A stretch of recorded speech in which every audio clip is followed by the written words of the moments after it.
Foster raised the rifle again, throwing the field behind him, laid at the point and stopped. The hostile foes wildly with the guts. Then, unmoved, now Vex hesitated, and swung with the torch. Like this, weapon dropped, second strike to the knee. Hostile collapsed, Vex breath hard, feeling that Riley was not just saving him. She was forcing him to grow. They pushed toward the docking place. The militia ship sat latched to the station, like a parasite. Its ramp open, crates ready. Howard stood near the ramp, holding the tablet, smiling like a man watching inventory arrive. When he saw Riley, his smile lingered. Shoot, you should have stayed with me. Riley stepped forward. Was Scott, you should have stayed with me. Having lifted his tablet, you are up. Riley replied, you are on fire. Those men suddenly grew in the station. The broadcast fell again and the next on the staff. This is instructed correctly. We are under attack. And we had identified the internal track. Senior Officer Copy, having silenced Riley had already sent the troops to Craig, Missouri. Log files, access keys, remote light records. Now that whole station's off, having screened the hostiles to fire. Howard continued. Riley moved now. There's a place his heart. Most of two five cadets behind the door. Protected by it, Zower used her blade to scramble sensors on the tubes, pulling them out the hostile activity. Hard to understand. Riley reached the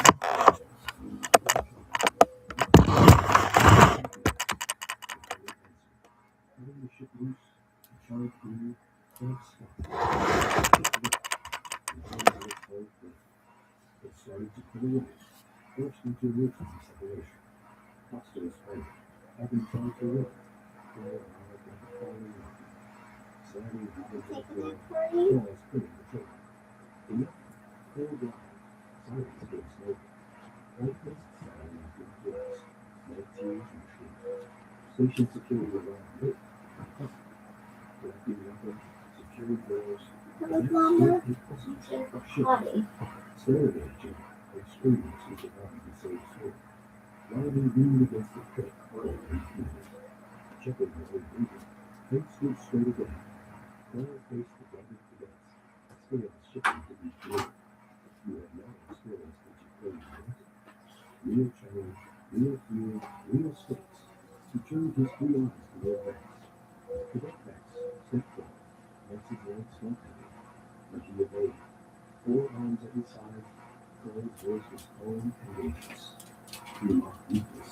He used cruelty as entertainment. And he assumed strength as power. Vex swallowed, then spoke, sir, your will. I treated her like a target, not a teammate, threatening to admirer. Then back at Vex. How did you change during the attack? Vex's mandibles clicked. Because she did not save only herself. She saved everyone. And because I saw the enemy who had cared in her report, only my authority, Riley stepped closer. Not to defend Vex, not to attack her. Only to finish the lesson. You are not punished for violence. She said, you are measured by it. Words show intent. Intent becomes action under pressure. She turned to the whole group. The galaxy is full of predators. They have weakness.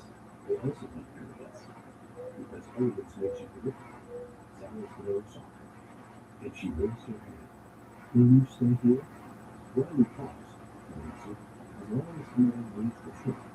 A new message arrived coming on the screen. Earth Command Headline, translated for all species. The message confirmed Riley's status as an evaluation officer, and it included former women from the Academy order of updated training priorities. Riley watched it in silence, then turned away. Scales shifted to agreement. In this day, he said, your square changes. Team cohesion matters. Protection of the vulnerable matters.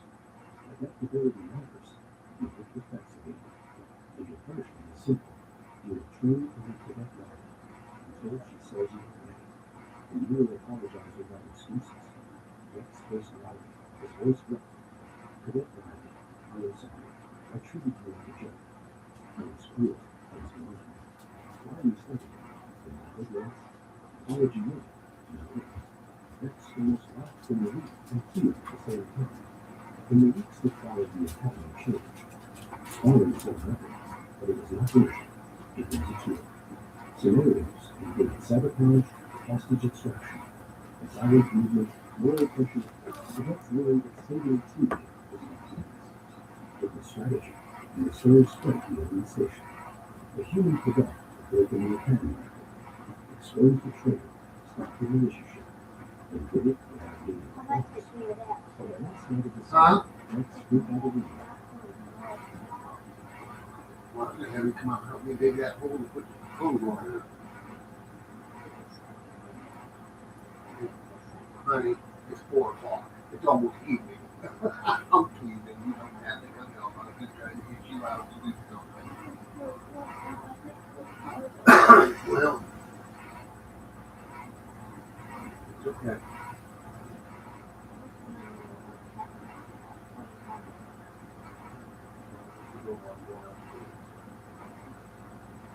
I love you.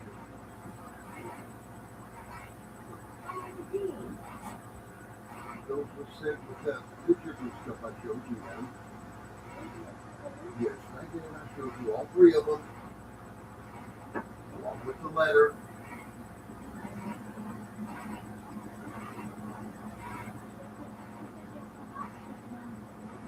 Oh, I gotta keep your stuff up. You don't have anybody. Honey, buddy. You know what?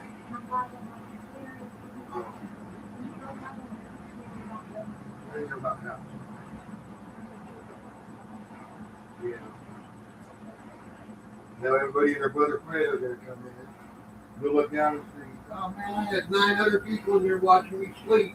Yeah. Where'd they all go? They ran away. I like Amy when they would paint with me and sit kind of cheap. I Yeah. think that'd be good. Come, Harley. I'm gonna take a nap. Harley.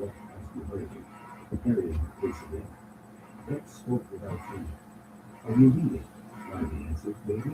Hi, Kate. When we see you again, Hi, Kayleen. Riley looked at it. Time is out. If the galaxy stays dangerous, yes, don't you walk on. Yes. Harley is she had a really bad coughing spell this morning, and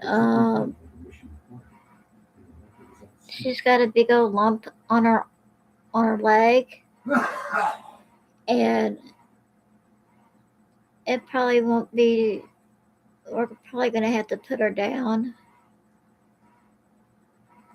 because her lump is getting really big. It's cancerous. So yeah, I forgot you watched Miss Wonderful. If you're still here, then the other night I was watching her and she said she was going to go take her father's doorknob or her father's lock off her father's door. I was like, that's against the law. You can't do that to your father's house. She is Miss Wonderful's cuckoo. Harley's over there. I wanted Harley up here. Most of the time she sleeps up here with me.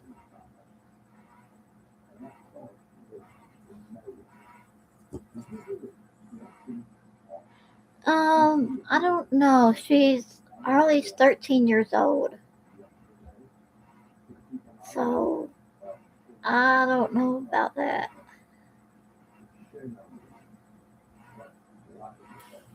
Come over here, Harley. Come here for Mama.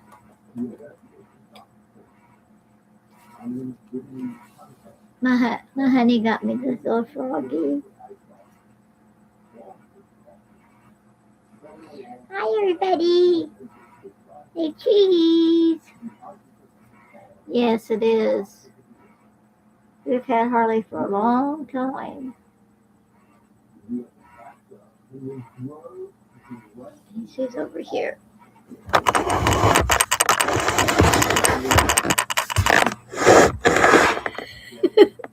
Hey, hi, Harley. Hey, hi. See her little lump.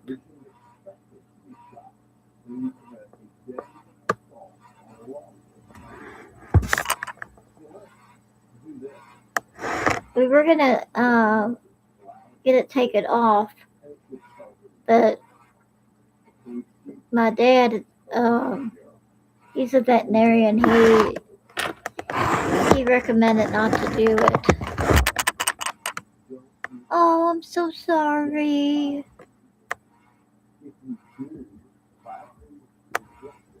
Oh, I hate that damn cancer.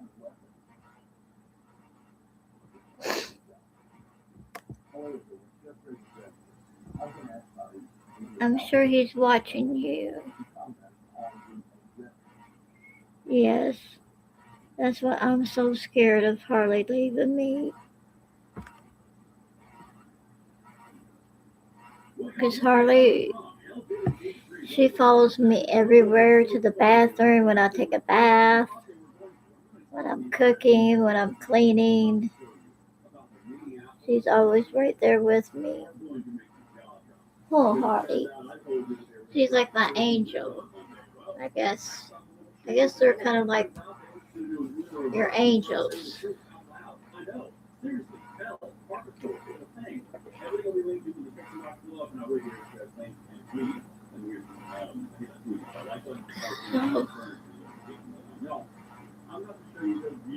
Mm-hmm.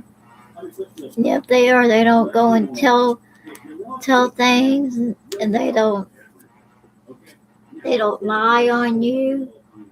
They don't tell fibs. You want to see a funny? This is her little Santa Claus. Here's your Santa Claus. There's a funny picture. This is my husband when he was little. He found it.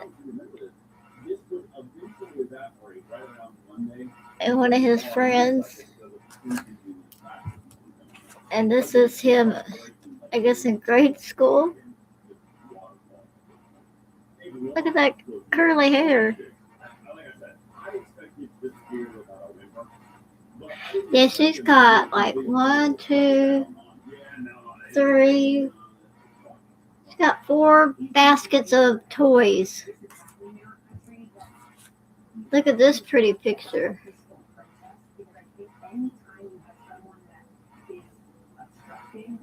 This is in Idaho.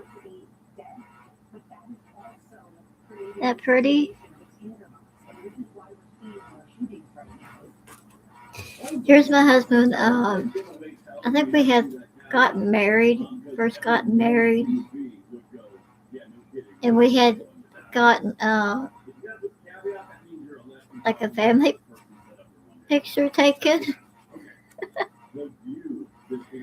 Hello, how y'all doing? Hi. How you guys doing there?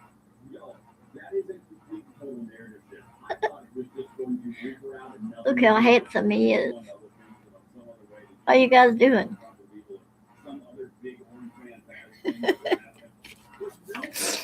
He's got gray hair now. Thank you. See my honey bunny. And this orange right here came off our tree.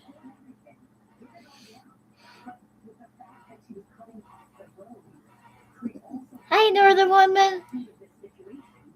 I'm really tired today. I'm gonna take me a little nap. This came off our tree. We have an orange tree. I need prayers for Harley. Oh, thank you. It's a pillow. Let's see, Harley. I mean, Richard, how y'all doing? How y'all doing today? I'm trying to grow a lemon tree. Oh, we have a lemon tree too. But we just don't, um, we don't really eat lemons. I need to sell them.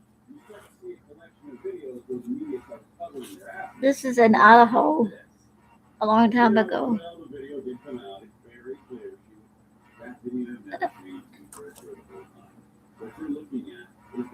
Oh, it's in your kitchen?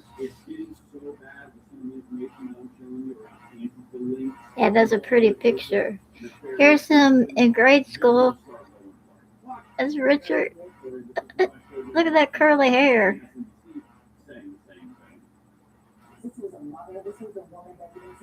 On my paint, it comes and goes a lot.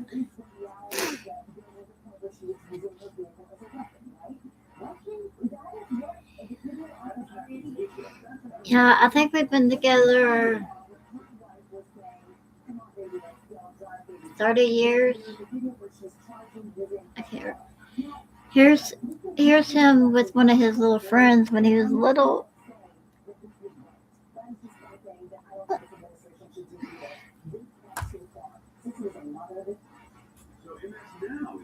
Yep. Here's me when I was a nanny. That little girl right there just got married not too long ago. Her name's Caroline. She just got married.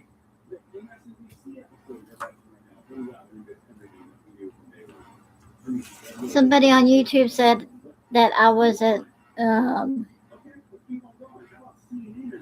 she didn't believe I was a nanny or daycare worker. Here's me as a daycare teacher. See, they loved me. The little kids loved me. That little boy in the blonde hair right there, he was a bad kid. The little boy in the blonde hair, he was a bad little boy. He always slapped everybody in the face. And he would be the last one. He'd be the last one to get picked up at night. I was like, yeah. I would used to work. I would watch the kids, and then I would used to clean the daycare. I would always have two jobs. That get me nowhere. Yes, it was. I loved it. But I would work during the day, and then I would that daycare was a school also. It was an elementary school, I think, and I would clean it at night. And it wore me out. I had to quit cleaning it. I did it all by myself.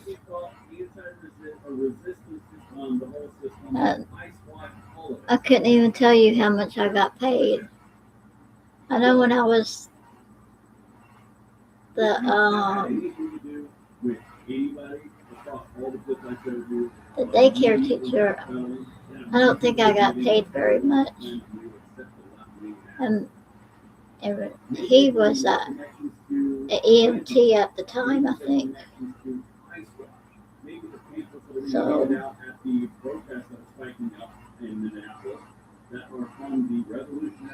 but yeah, Caroline's mother told me recently that she was getting married.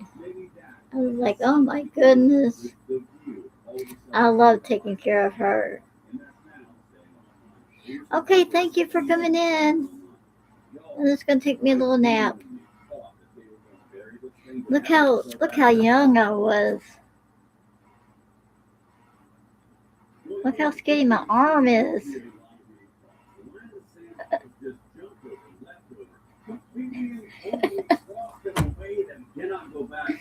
I'm so skinny. Indiana. Have y'all been getting any snow? All of these things we're going to be leading into this event. Now the Democrats can own this because they're breaking into FBI vehicles, stealing rifles, stealing ammo, stealing stealing DHS information in Minneapolis. I do not miss any snow. Out of the environment to let it all run amok. Anybody getting flashbacks of 2020? Anybody? I swear to God.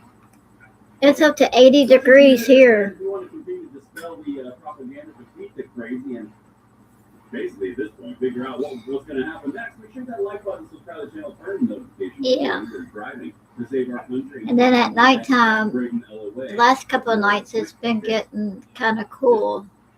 All right, let's keep on going. I'm going to show you something. Some very cold. Wow. I don't miss that cold weather. No. Well, now what they've done is at least just laying here staring up. Now they're talking about the actual riots. I'm gonna take me a little nap. I think I've just been so worried with her and then all this drama YouTube crap. Right, me too. Yeah. Watch this. I'm gonna cut the audio because I don't need the audio. I don't know. So I'm gonna take me a little nap. But they are literally. The babies are gonna sit right there. Thank you for the thumbs up. Thank you. I'll see you in Miss Wonderful. Do you know if she took the locks off of her father's door?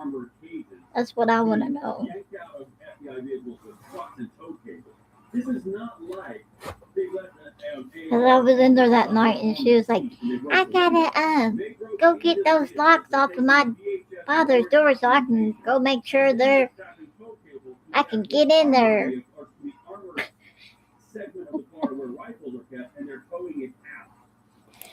I was like, woman, let them have some privacy.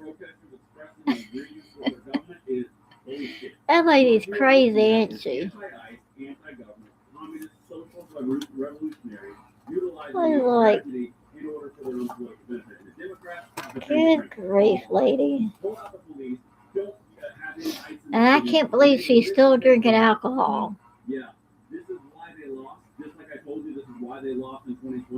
After, did she have alcohol poisoning? Let's keep on going. Now, I told you on multiple occasions that I really enjoy this woman. Which colors do y'all like? Personally, but I like the way she thinks and delivers things. I'm going to like orange, blue. Something she said on News Nation last night, and it rings very true. So we're going to take in the comments below. Let's hit it, and then we'll have a little more commentary about that. I love these notebooks. We're not seeing these protests grow. We're seeing them get more extreme. Okay, I'll talk to you later. I'll see you, Miss Wonderful.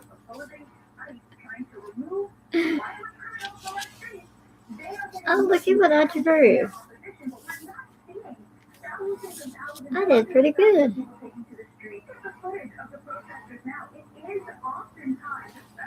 Okay, I'll talk to you later. People like Renee Good and her partner. And it is so amazing that you are not seeing this as before. A mass protest movement of people of color taking to the streets in order to defend these illegal migrants. You're seeing it coming specifically from the Democrats' new base, which is college-educated affluent. And obviously, immigration is an issue that divides Americans along class lines because illegal migrants are not competing with the soccer moms for jobs. They're competing with people who don't have a degree, with people who don't use the English language in their jobs, but use Turn that down. the majority of Americans. Donald Trump. Not the worst of the worst, but every single illegal migrant. This is the whole point, and this is what we have been talking about. Again, I'm not trying to toot my own horn. I'm just saying it's frustrating that we've been talking about this for 36 to 48 hours, and now it's happening, and we're like, oh look, I'm person shot.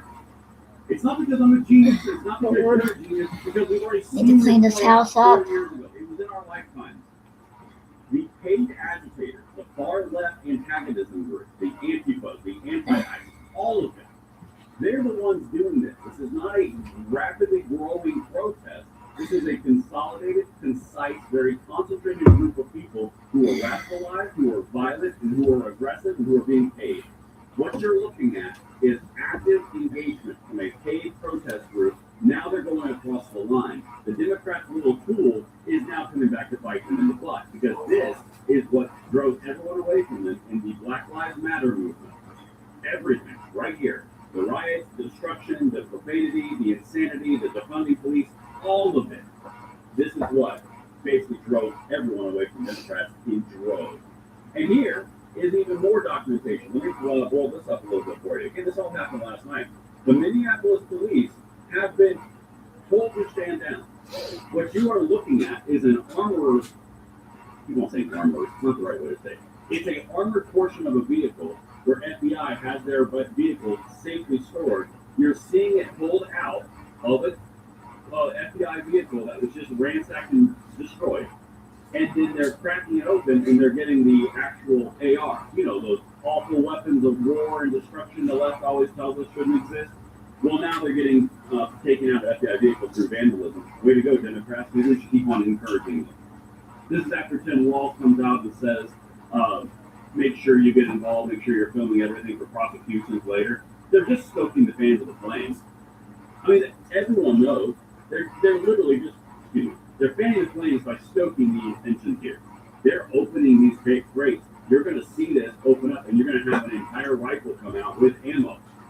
I look forward to the Democrats' response on this, because I'm pretty sure that it's going to be, crap, we just kicked open the hornet's nest.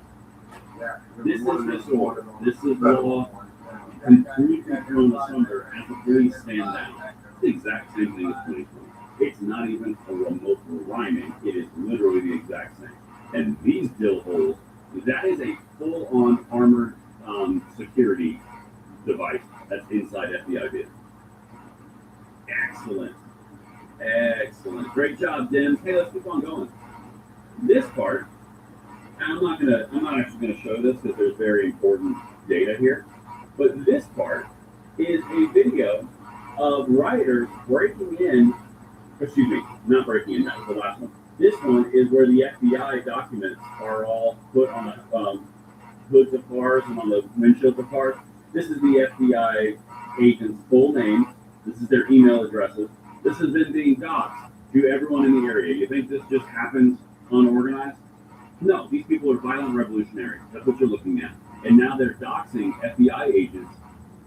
Look at this.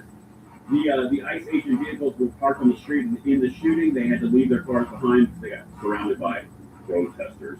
One of the ICE agent vehicles got broken into, and I found this paperwork. It has a list of FBI operation info on it. It's got full names of FBI agents, phone numbers, and emails. And the media is just putting it out there. Who's on the good side here? Who's on the bad side? Because I've shown you multiple clips of Democrats just being Democrats. They're totally endorsing this.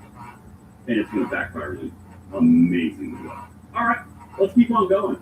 Here's one more, another angle. This one you actually see you see a rifle come out of a different car. Watch this. This is where you actually see the actual vehicle broken. There, right there. See that? That bag right there? Let me zoom in real quick for you, for anybody who's not involved in this. That bag is an AR bag right there. That is a bag with a full-on rifle that a guy with face tattoos has now gotten. Oh my God, wait a minute. You see that? That crown, that looks like someone who just have a normal everyday day job. Just individual, just out there trying to get coffee at Starbucks. And then they steal the entire thing, and it goes into nowhere. And then they've got all the ammo and all the parts, and they're filming it, and they're just basically incriminating themselves, and they're going to be arrested and put under the jail, which honestly I'm kind of here for. But, guys, what you are looking at right now is genuinely, complete and total paid, organized chaos. these Democrat police, these Democrat mayors, these Democrat governors, they are standing down and allowing this to happen, and all these videos are going to circulate and circulate and circulate because now the Democrats cross the line and it's going to hurt them electorally. And I'm going to keep on documenting it because honestly, they deserve it, every second of it. And that's what I've got for you guys. Let me know what you think in the comments below. I'm Brady, and I'll see you on the next.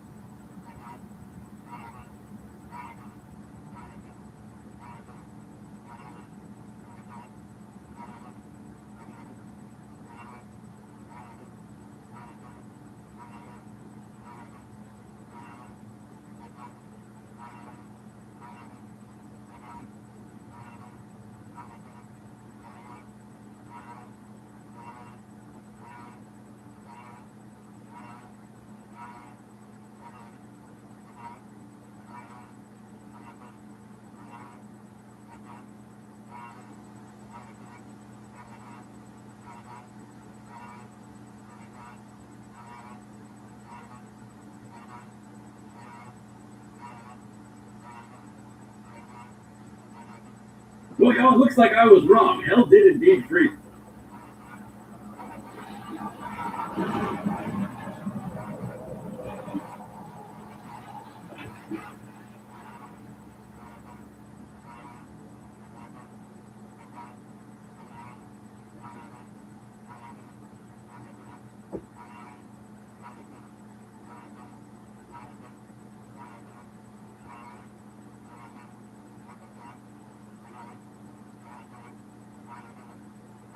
2 days ago, the truck stopped.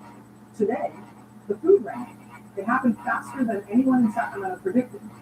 At 6:45 this morning, Governor Gavin Newsom appeared on live television to announce something that has never happened in California's modern history: a statewide food supply emergency.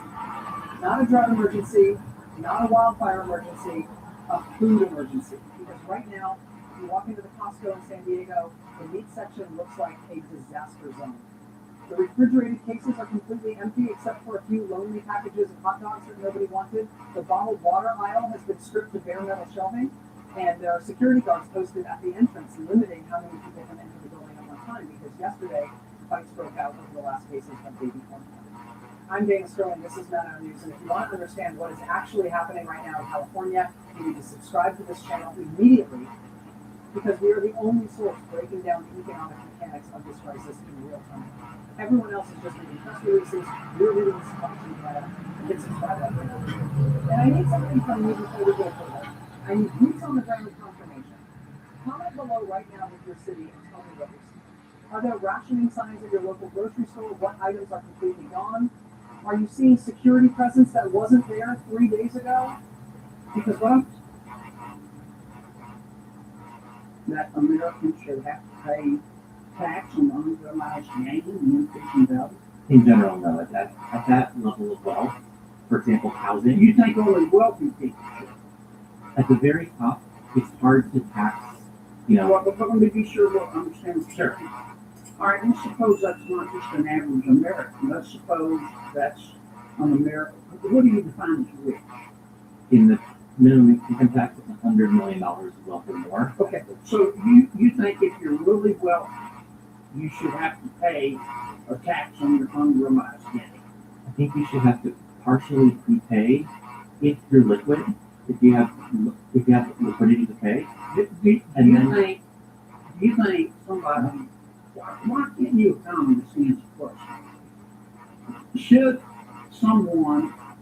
Should any American have to pay tax on unrealized gain? What you just watched is a perfect example of why Senator John Kennedy is one of the most effective questioners in Congress today. This hearing wasn't about slogans or academic theories. It was about real consequences for real Americans. And once again, Senator John Kennedy did what too many lawmakers refused to do. He demanded clear answers to simple questions. Instead of straight responses, we got word salads, hypotheticals, and what I'll call economist gymnastics. The title of this clip says it all. Why can't you just answer me? Because that frustration wasn't performative, it was earned. I'm Audrey, this is Congress Lens, and if you care about accountability, taxes, and how policy actually affects your life, make sure you like this video, subscribe to the channel, and turn on notifications so you don't miss our next breakdown. Now let's get into what really happened here. Dr. Yeager, yeah, am I saying your name right? Tell me, if you were king for a day, and you could rewrite America's tax code, tell me the three changes you would make.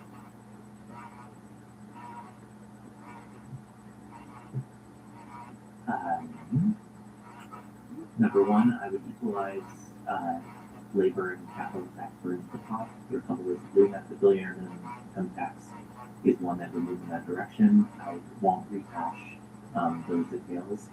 Senator Johnson actually talked about a corporate tax integration type. What's number two? Sure. Number two, part of closing the labor and capital disparity is closing the Ingrid-Edwards loophole. Number three is ending abuse of trusts. So the estate tax has been eviscerated. Many of those, you take assets that you know are worth a lot. Right now they're purportedly worth a little because you have to do the company public, put them into a trust. Do you support wealth tax? Do you know what I mean by wealth tax? I do know what you mean by wealth tax.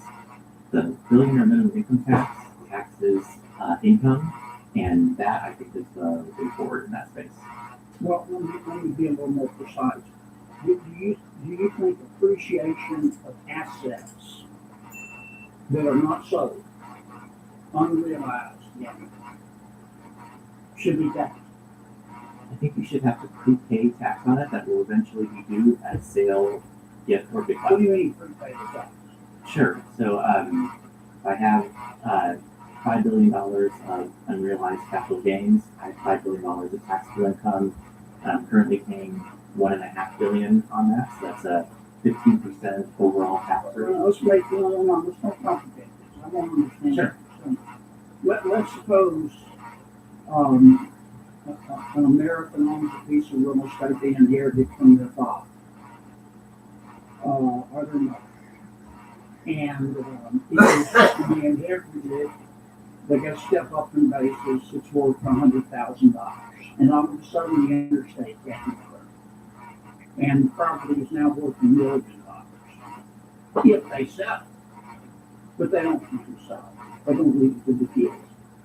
Do you think that Americans should have to pay tax on unrealized gain and increase in value? In general, no. At that level of wealth, for example, housing. You think only wealthy people should? At the very top, it's hard to tax, Well, but let me be sure we'll understand. Sure. All right, let's suppose that's not just an average American. Let's suppose that's an American. What do you define as rich? In the minimum income tax is $100 million of wealth or more. Okay, so you think if you're really wealthy, you should have to pay a tax on your unrealized gain? I think you should have to partially prepay if you're liquid, if you have liquidity to pay. Do you think somebody, why can't you economists answer the question? Should any American have to pay tax on unrealized gain? Why can't you just answer me? Yes, there are some who should. Who? The ultra wealthy who have liquidity should prepay some tax. What if they don't have liquidity? They should not have to pay, and they will owe at sale, bequest, or gift. So if you have cash, you don't have to pay, but if you don't have to pay. To prepay. I have in my testimony there are examples of how this works so that you can preserve incentives to build a new company, take it public. Okay, Wow. what do you think, Dr. McBride? Do you think we should start taxing unrealized gain? And what do you think that would do to the economy? Well, I have several concerns about the approach. The first of which is it's completely untested. It's never been tried in this country. We have more than 100 years of history with the income tax. And Europe's tried it, haven't no, they've tried wealth taxes. Yeah. Their experience with wealth taxes they? How has did been that turn out? bad. Why is Resulted in a lot of taxpayers exiting the country, for one thing. In France, for instance, other countries that have tried it. And you suddenly lose a big chunk of your tax base that you're trying to tax there. We have that option in this country as well. The result has been that most of those countries in Europe that have tried a wealth tax have rolled them back, including France, because they were administratively challenging. The basic challenge is what you're describing, trying to value assets without real market transactions. So this is a valuation dispute. It means we get the IRS engaged in yet another challenge. They're currently doing this with the estate tax. Those estates that are the subject of the estate tax, those valuation episodes can go national borders. Can I have 30 seconds? That's it. Dr. Is it Clausen? Yes. Yeah. Why do you and Dr. Yagan, why do y'all want to punish wealthy people? I think I can speak for both of us that we're not interested in punishing anyone. We're interested in You're having interested in taxing the hell out of them more than anybody else. I think What makes you think that making tax policy on the basis of class or status makes sense? I think that it's a very American phenomenon that throughout the history of the income tax, we have valued publicity, and our current income tax does that. We used to rely on things like tariffs to raise revenue. Tariffs are regressive consumption taxes that disproportionately hurt the poor. Right? We believe in this country that those with a greater ability to pay should pay more of the burden. And that's part of what a healthy capitalism does. It enables people to gain from things like trade and technological change and business innovation, and to contribute a little more to the fiscal system when they're very successful in doing so. And I think that that's a very legitimate way to structure the tax system. Can I ask you a question? Yes. Why do you think so many wealthy people live in New York City? New York City is, an incredible city of innovation, immigration. But why so many wealthy people live in? I think there are big advantages to living near centers of entrepreneurial activity, and we see that on Do you think they're leaving to be nearer the centers of entrepreneurial activity too? Well, I don't think there are a lot of people, fleeing New York City. That New York City has Sure there are. There are thousands. I mean, there's study after study after study. Why are so many wealthy people leaving New York City? I think there's an enormous number of wealthy people who are in New York City, and But why are so many leaving? I can't speak to why particular. I can tell you why. The taxes. You know that. It's local graduates. I think if you look at the economic, Some of it's crime, but most of it is taxes. well, People vote with their feet. The same reason that people leave California and moving to Austin. if you look at California, it's one of the most successful economies in the world, and it continues to be so. It attracts people. But they're losing people. I don't think it's in any danger of decline, nor is New York City. And these are very vibrant places. I don't think we're going to ever agree. Yeah. I don't think we're going to ever agree. But I appreciate the time of all three of you. Thank you. To be fair, there also are people living the other way. There are people who move to New York. They just don't all leave from New York. It's a two-way street out of New York. And it's a two-way street between Austin and California. People leave Texas to go to California, and some of them do very well. Well, that's true, Sheldon, but I can show you study after study after study, as you well know, and as the professor knows. It shows that people are leaving high-tax states and moving to low tax. All you have to do is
The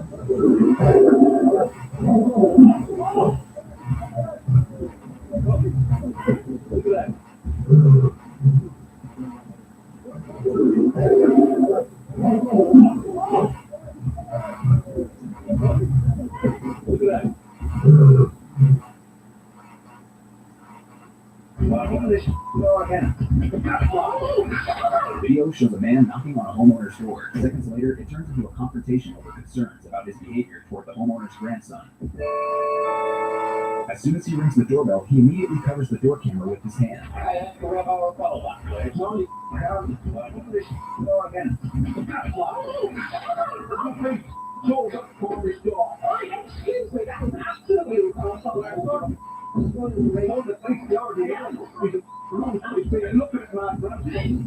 Was this reaction just What? It's just a little piece of hair. Why would you throw that on me? Oh no. You can always throw it back. Can you stop freaking out? Okay, just wash it out. What you do?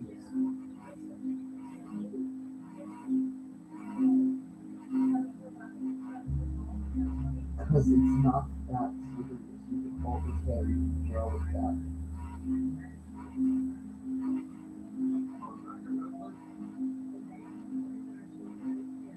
Wow. Very humble of you. Well, I wouldn't discriminate against you in a day.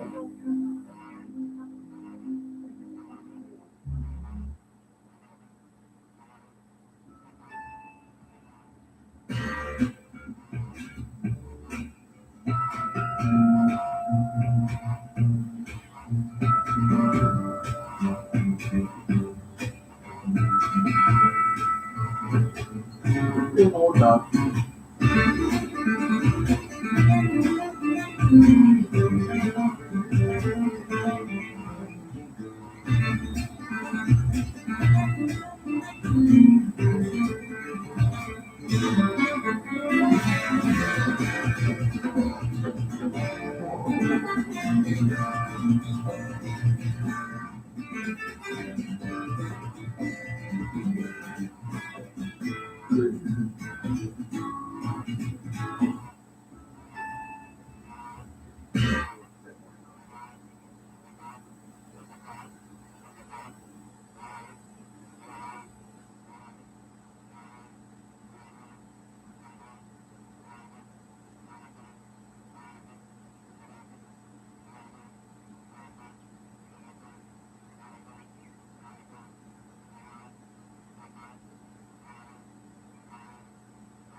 You want to stop all hunger? Yeah?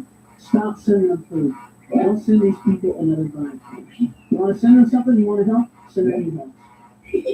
Send them U-Hauls, some luggage, send them a backpack. Goes, hey, you know, we've been driving out here every day with your food like the last 130 years, right?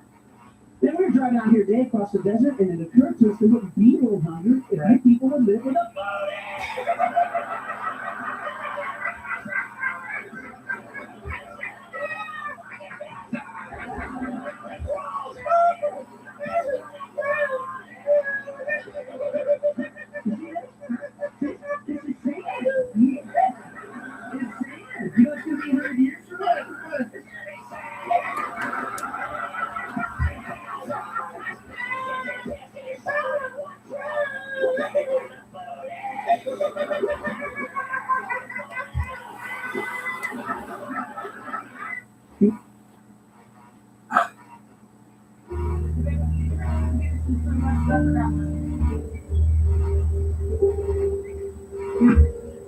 Yeah, I'm going to town real quick with the fam. Here we go. What?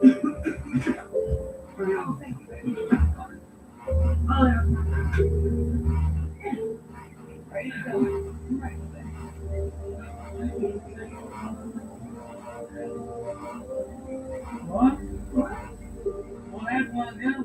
What's going on? Nothing. I just told my brother we maybe hang out later. No, let me see your phone.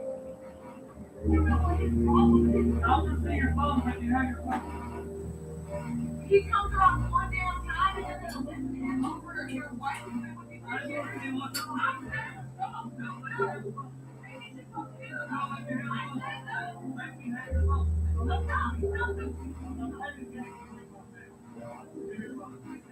No, all I say no. He is breaking shit up. No, no.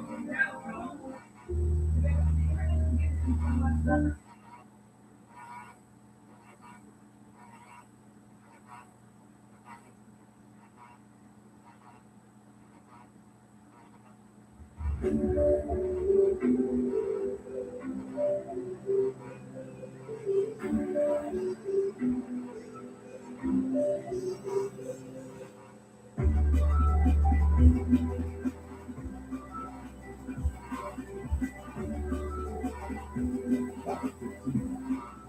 tipping allowed.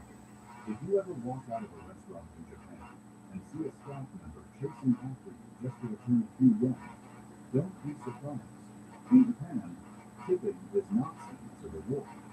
It is often interpreted as a subtle form of criticism. In the Japanese mindset, leaving a tip can imply that the service was not good enough, and the extra money comes across as a message saying, do better next time. The Japanese follow a philosophy called omotenashi, the art of sincere, wholehearted, and naturally perfect service. Once you pay for your meal, it means you have already paid for flawless service from the very beginning. There is no reason to pay extra. Leaving money behind not only makes staff feel emotionally uncomfortable, but can also cause real trouble within your strict accounting system. So much so that some employees panic because they don't know how to record that money instead of cash. The Japanese value intangible gestures far more. A genuine thank you, a respectful bow, or a small gift like how to record that money instead of cash. The Japanese value intangible gestures far more. A genuine thank you, a respectful bow, or a small gift like an origami figure. Here, money cannot replace respect, and the phrase arigatou gozaimasu can sometimes be worth more than any bill. Number 14. Women are not allowed in certain sacred places. Women make up half of the world's population. Yet in Japan, there are still sacred spaces where they are completely forbidden to enter. The most well-known example is Mount Onmuni, also called Mount Sanjo, which was recognized as a UNESCO World Heritage Site in 2004. For centuries, women have been banned from climbing the mountain in order to preserve what is believed to be absolute spiritual purity for religious training rooted in Shinto and Buddhism. To this day, the ban remains fully in effect and is even clearly stated on warning signs at the trail entrance. Similarly, Okinoshima Island, located off the coast of Kyushu, is considered one of the most sacred Shinto sites in Japan. Only men are allowed to step onto the island, and even they must undergo ritual purification beforehand and strictly follow religious rules. Nothing is allowed to be taken off the island, not even a small stain. Even the sumo ring, although not a shrine or temple, is treated as a sacred space. Women are not permitted to step onto the dohyo. This rule sparked national outrage in 2018 when female nurses were asked to leave the ring while performing emergency first aid. Beyond that, Japanese women have faced other restrictive rules, such as limitations on remarriage within 6 months after divorce, and various regulations that have historically placed heavier burdens on women. These rules reveal that gender discrimination still exists in Japan.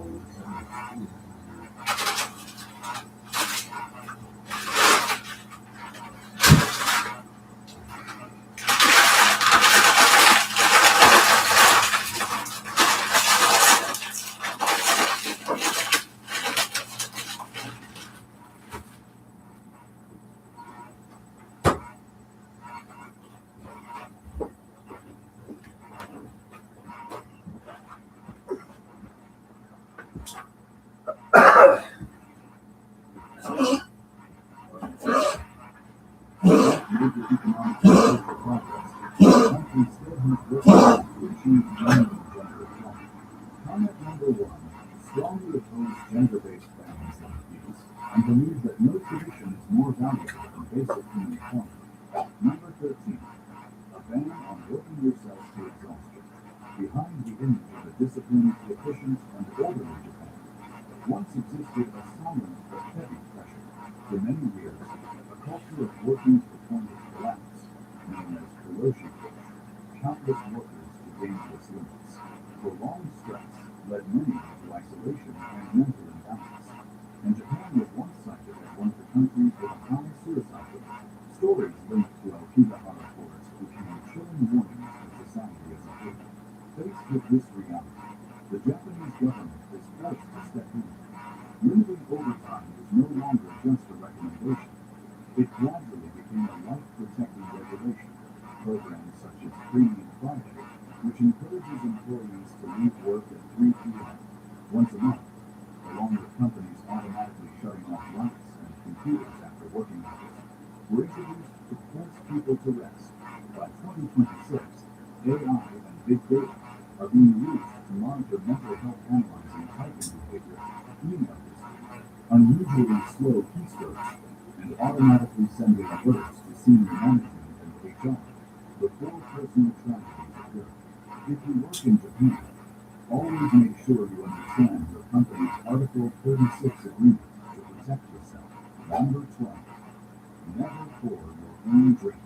If Japanese co-workers or friends invite you out for drinks, never pour alcohol for yourself unless you want to quietly disappear from your next gathering. In Japanese drinking culture, from casual izakaya bars to after-work non-five orders, your own drink is considered a lack of social awareness. This rule, often associated with jaku, reflects Japan's deep-rooted spirit of mutual consideration. Pouring a drink for someone else shows that you are paying attention to them. Pouring for yourself, on the other hand, unintentionally sends the message that the people around you are being careless or inattentive. That's why Japanese people rarely finish their glass completely. When someone's glass drops to about 1/3 full, the person next to them will usually refill it right away. A small tip: if you don't want to drink more, keep your glass full, and when someone pours for you, lift your glass with both hands and take a small sip before placing it back on the table. That simple gesture preserves respect and helps maintain long-term relationships. Number 11. Not giving up your seat to the elderly on public transportation. For many foreign visitors, giving up a seat to an elderly person feels like a natural act of politeness. In Japan, however, this gesture can sometimes create discomfort, not because Japanese people are cold, but because they place great value on quality and personal dignity. Many older adults do not want to be seen as old, nor do they want to feel indifferent by a gesture that feels too direct. Instead of relying on individual goodwill, Japan's transportation system is designed with clear rules. Trains and buses always have designated priority seating for the elderly, pregnant women, and people with disabilities. The principle is simple: first come, first served. If the priority seats are full, later passengers stand, and no one complains. If you truly want to give up your seat, the most polite way is to do it discreetly. Simply stand up as if you are getting off at the next stop and walk away. In Japan, the most beautiful kindness is the kind that does not make anyone feel embarrassed. Number 10. Smoking is banned outdoors. Japan's outdoor smoking ban is one of the most surprising rules for many visitors. Since 2018, the country has introduced new laws to reduce the risk of secondhand smoke, applying to schools, hospitals, government offices, and many public spaces. In many cities, smoking while walking on the street is completely prohibited because cigarette ash can fall on children and smoke can easily affect people nearby. Violations can result in heavy fines, enough to make anyone pay twice. Rather than banning smoking outright, Japan chose strict control. Smokers are only allowed to use clearly designated smoking areas. At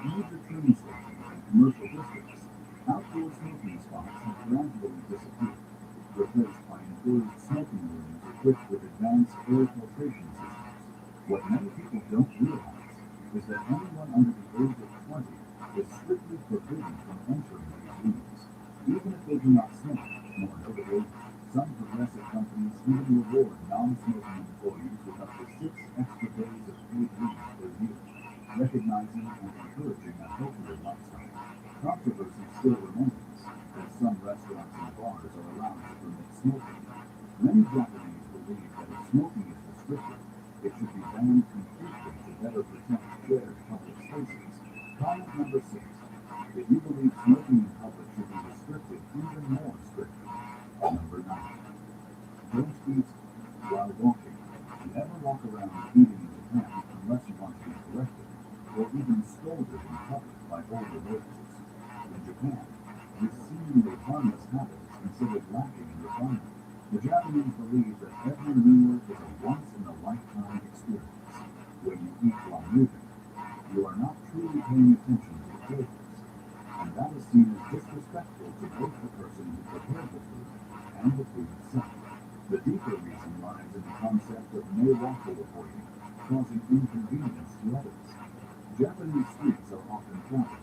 Fruit smells, chewing noises, or even a small bump can disrupt public order. On top of that, public trash cans are rare, so vendors expect customers to eat at the counter and return the trash to them for proper disposal. Of course, there are exceptions. Yankee-gun box meals on Shinkansen bullet trains, or street food at Matsuri festivals. Otherwise, stand neatly by the counter and eat properly, slowly, and with full attention. It's a small gesture, but the Japanese will appreciate you more for showing that you truly understand and respect their culture. Comment number 3. If you think banning eating while walking is too strict for modern life. Number 8. Forbidden knowledge. Every country has unspoken beliefs that shape daily life, and in Japan, numbers carry far more cultural weight than many people realize. The Japanese strongly avoid the number 4 because it can be pronounced sheep, which sounds like the word for death. As a result, in many buildings you will never see a fourth floor. Instead, it may be labeled as 3A, 3S, or skipped entirely. This is common in apartment buildings, offices, and even hospitals, often confusing foreign visitors. The number 9 is also considered unlucky because its pronunciation resembles ku, a word associated with suffering. Many hotels avoid room numbers like 9 or 49. Interestingly, this creates culture shock for American visitors, where 9 is often seen as a strong or lucky number. On the other hand, the Japanese favor odd numbers, such as 3, 5, and 7, because they cannot be evenly divided and symbolize lasting unity. This belief influences everything from the number of flowers worn on a kimono to the amount of cash placed in wedding envelopes. You will never see someone give 20,000 yen as a wedding gift, because the number 2 symbolizes separation. Number 7. Japan's discrimination against tattoos.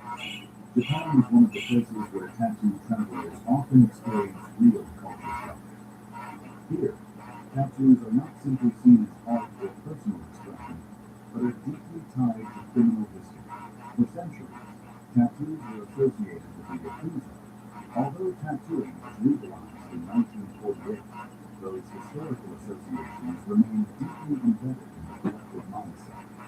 As a result, people with tattoos are often denied entry to traditional places, such as onsen hot springs, public baths, ryokan inns, gyms, swimming pools, and even capsule hotels. Even a small visible tattoo can lead to a polite request to leave.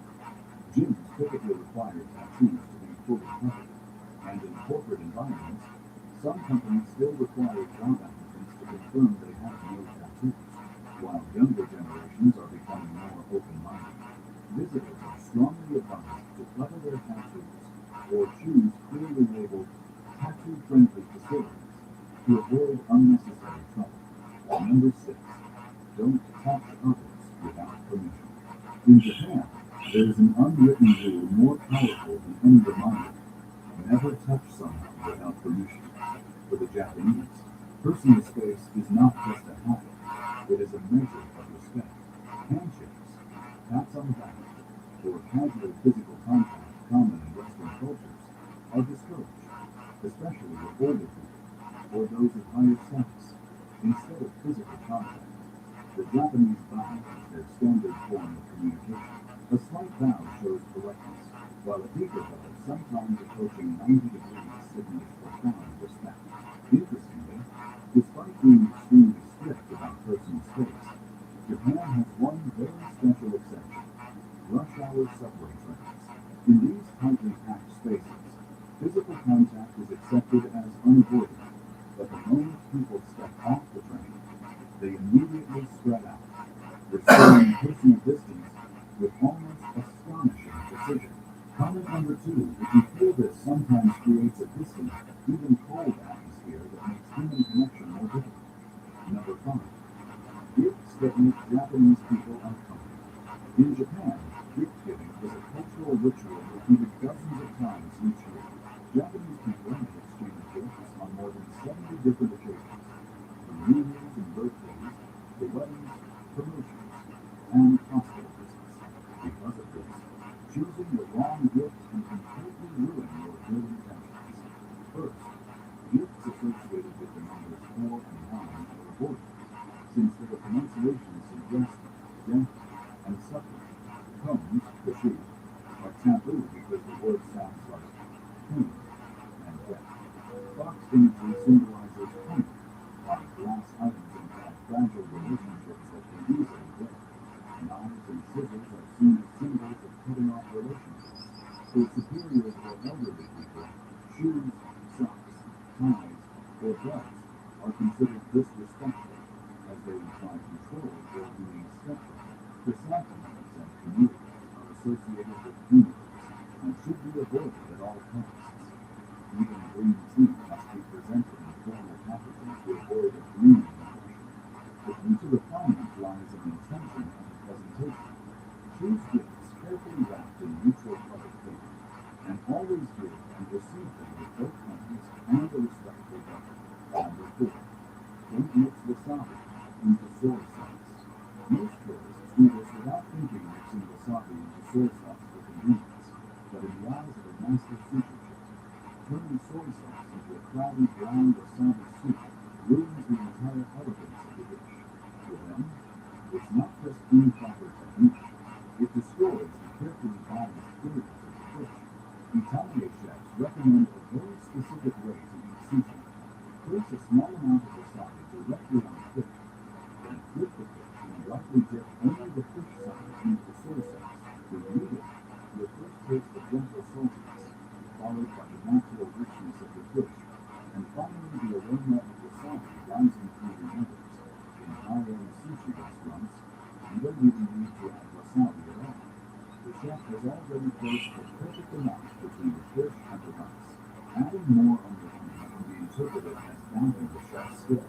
There's another rule you've probably broken as well: eating ramen in silence. In Japan, silence is a form of criticism, and even an insult to the chef. The louder the slur, the bigger the compliment. Don't be shy or embarrassed. When you walk into a local ramen shop, slurp with confidence. It's the fastest way to blend in and enjoy the bowl like a true local. Comment number 8. If you think not mixing wasabi into soy sauce is an overly rigid rule. Number 3. Don't sit with your legs crossed. In most countries, sitting with your legs crossed is a normal and comfortable posture. But in Japan, this position carries a very different meaning. In the eyes of many Japanese people, crossing your legs in public or during meetings can be seen as rude, arrogant, or even provocative.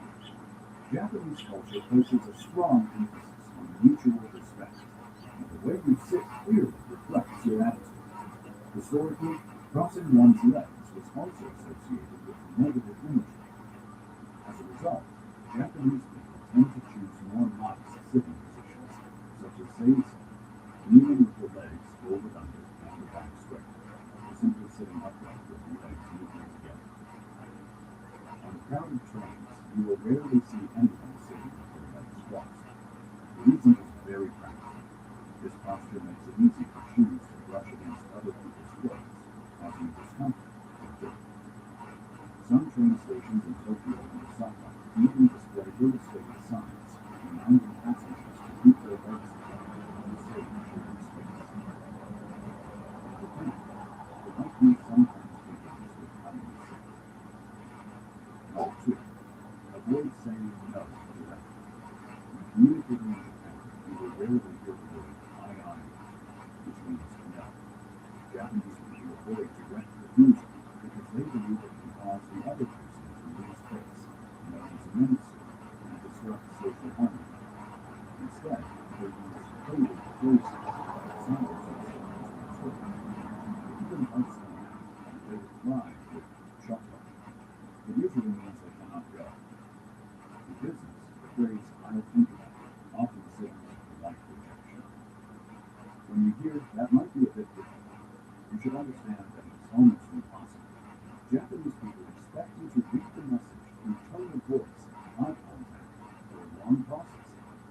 keep pressing for a clear answer, you may be seen as KY, someone who cannot read the atmosphere.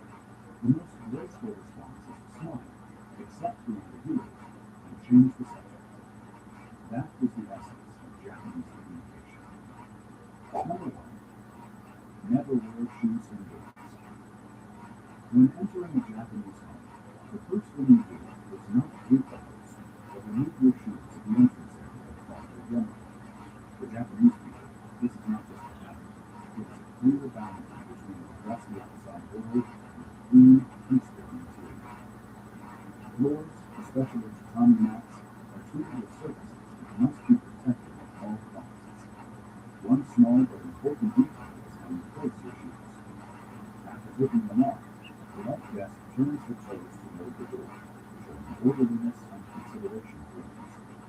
Inside the house, slippers may be worn on wooden floors, but they must never touch the tile mats. Only bare feet or socks are allowed on the floor. When visiting Japan, choose shoes that are easy to remove. You'll thank yourself when you find yourself taking them off dozens of times a day. Comment number 9, if you think removing shoes before entering a home is one of the most civilized habits in the world. You just explored all 15 taboos in Japan. I hope this gives you a fresh and fascinating perspective on the matter. Don't forget to share your thoughts in the comments, and I'll see you in the next video.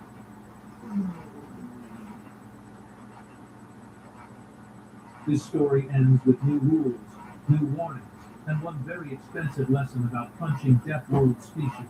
Look, nobody at Crockett Six Station Academy expected the semester to end with a complete restructuring of the interspecies conduct handbook. But here we are, and it all started because Vextor Salaki, an absolute monument to unearned confidence, decided to put his manipulator appendage where it absolutely did not belong. Crockett Six Station Academy, for those not familiar with the institution, sits at the crossroads of 17 major trade routes and serves as the premier educational facility for the Galactic Council's elite offspring. We are talking about the children of ambassadors, corporate magnates, military commanders, and the occasional hereditary monarch who still thinks titles matter in the 34th century. The tuition alone could fund a small colony for 3 years. The waiting list longer than a Brelnak's mating tentacle, and significantly less pleasant to deal with. The Academy prided itself on diversity. 63 species represented in the student body, state-of-the-art environmental controls that could shift from methane-rich atmospheres to aquatic chambers in under 4.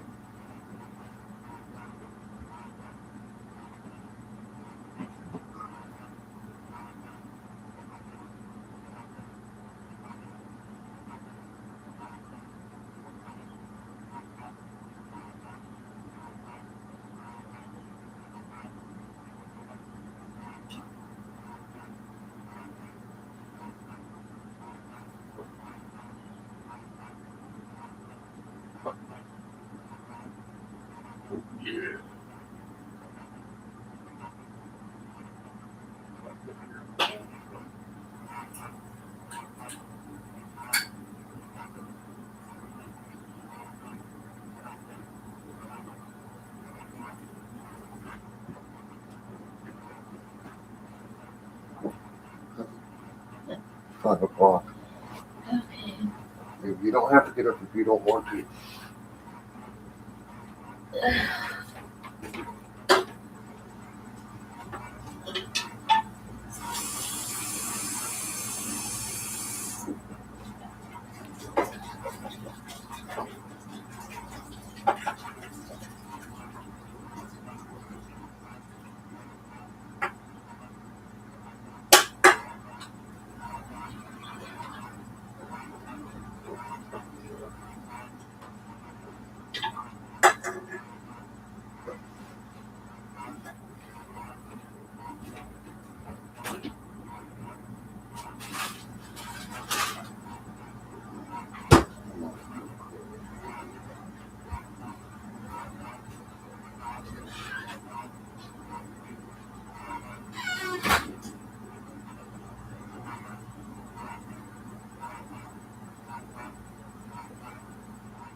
Whew.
Thank you.